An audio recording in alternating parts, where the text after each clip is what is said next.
Má nhảm cái trời đây. Thầy đâu hiểu chị. Thầy Huyền nào biết mắt đang mắt. Ôi, thầy Huyền nó mắt gì vậy? Mắt đẹp. Anh cho nói gì mà đó. Ôi giật đấy cho bạn Huyền như này.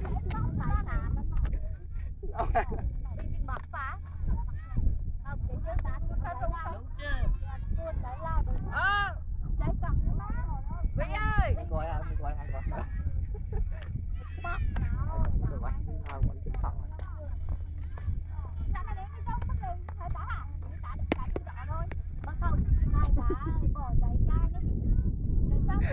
Limit đi.